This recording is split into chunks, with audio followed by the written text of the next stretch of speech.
There is a fundamental fork in the road with your journey as a photographer. Are you trying to document the world as it is, or are you trying to create a beautiful rendition that expresses how you see it? Because the bad news for me is that there is no such thing as a neutral hand when it comes to the camera. You are influencing the images you capture at every step. And that means you have a choice to make.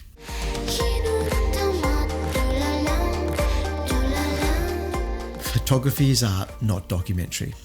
I got into photography because I wanted to capture what is beautiful in this world. And that's not quite where I've ended up. I realized at some point along this journey that my rendering of beautiful was like a filter on the world around me. I was creating my own version of the world. It is completely open to debate to what extent my photography is accurate versus simply a manipulation. Equally, it's possible for a photograph to be complete fiction and yet contain immense truth. That's the paradox here. Over time, I realized that my creative hand on the camera was not a bug, but a feature. This is how photographers express themselves. We are not neutral, and neither should we be. The intrinsic value of any photograph comes from the intention of that photographer. What are they sharing with me? Why are they motivated to tell this story? How did this image become transformed in the hands of that one person?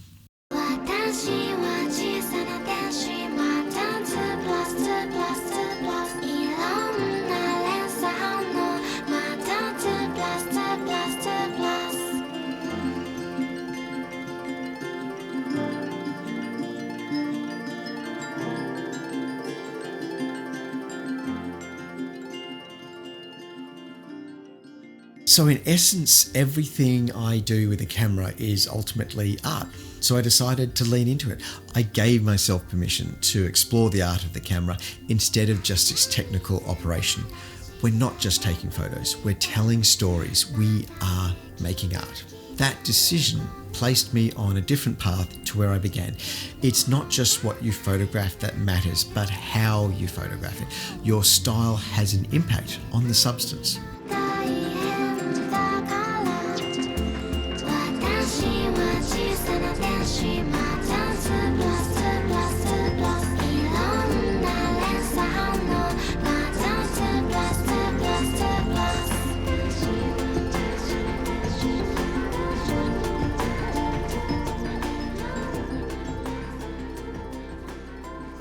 What I'm dialed into these days is that intersection between creative expression and connecting with the stories of the world around us. The stories are what drives me. That's the foundation, the substance.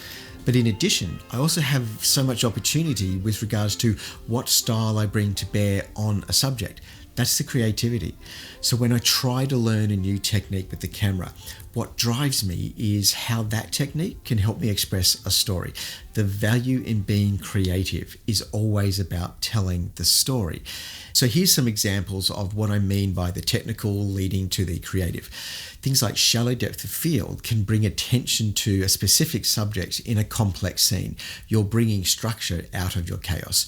Or you can use lighting to elevate the subject, using light to reveal the character of the location and the place, or using a slow shutter speed to trace the moment within a capture, using multiple frames to stack detail, for example, using images that curate the entire story and not just one element. One photo can tell 1,000 words, but a curated set of images can tell you the entire book. There's a lot of ways to get creativity right. Choose the rules that work for you and bend the ones that don't. Look for those rules that take you further along a creative path that you wish to explore. And remember, it's your expression that gives meaning to the photograph. Your expression is valuable.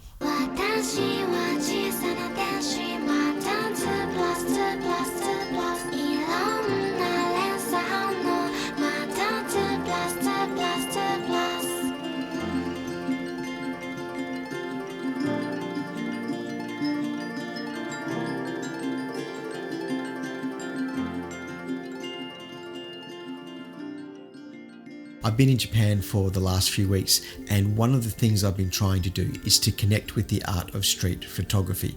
And I got to say, I am struggling with this. It is not my natural field.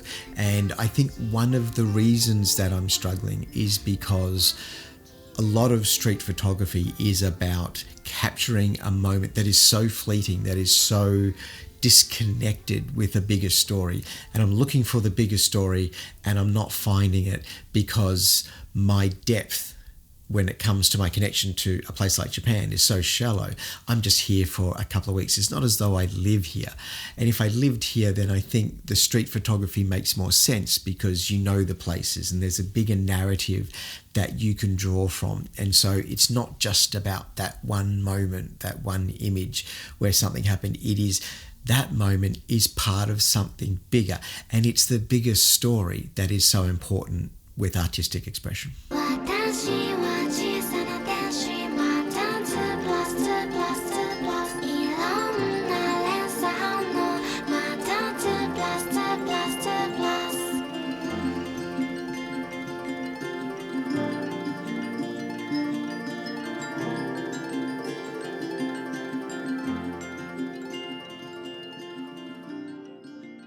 And in the same way, travel photography is a challenge. It's my core skill. It's where I make most of my money. And travel photography is not about reality. Travel photography is idealistic. We are showing things in the best possible light. We are representing just a incredibly curated and sometimes even posed kind of view of the world. We've seen the pictures in the brochure where it's beautiful sunshine and you can see these incredible coastlines and cobalt blue waters and brilliant pine trees. And then you get there and it's raining and it's cloudy and it's the wrong time of year to be there. And the water's not really that colour and there's trash on the beach. And the difference between reality and travel photography is a problem for me. It's something that I worry about. Am I giving the wrong impression of what Japan is as a place to visit with my version of what it is? My version is a rendering. It's my experience, but it's a filtered experience, and I'm trying to show the best of it. I'm trying to show the things that I love and that I respond to really well. But am I showing an accurate version of it? How important is reality to your photography? How much does it matter whether the stories you're capturing are idealistic or whether they're gritty and earthy?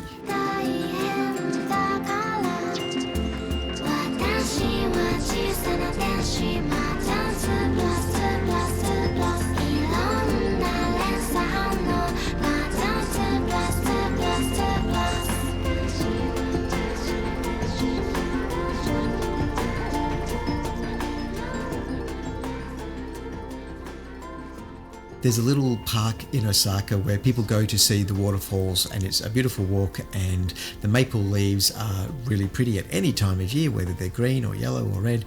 And the locals have taken to this practice of deep frying the maple leaves.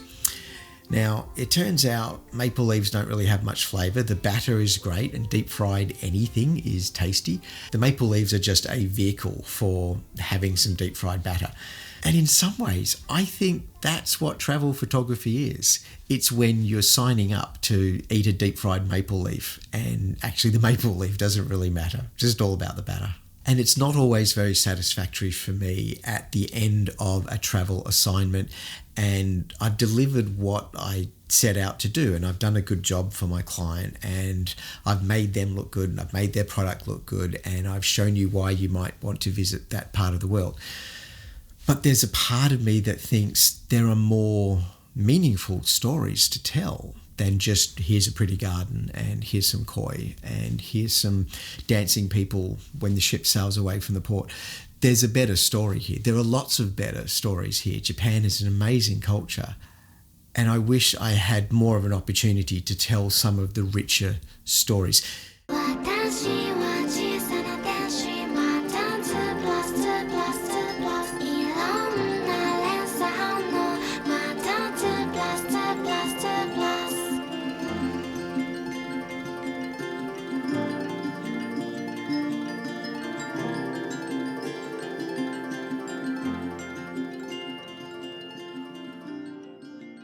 Just yesterday, I was enjoying the day out with a friend, and we stopped at a little tea shop, and it was just like an ordinary tea shop in Japan. They had all different kinds of hojicha and matcha and other cha.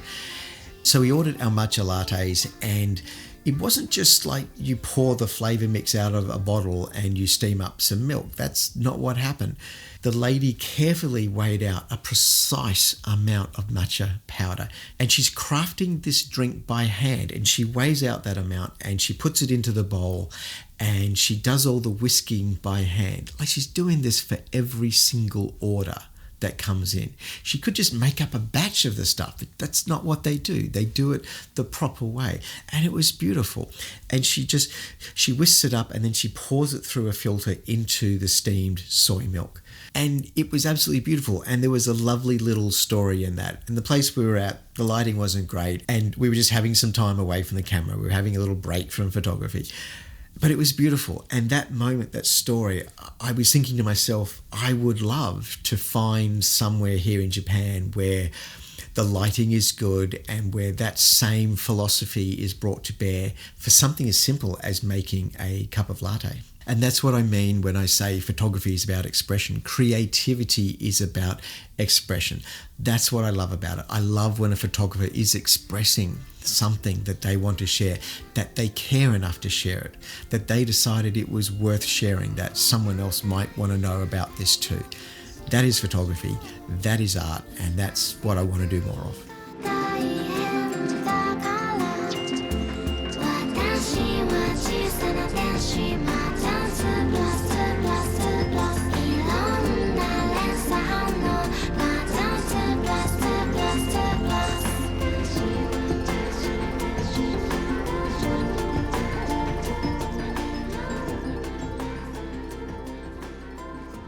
Thank you very much for joining me for this video. Have a great day.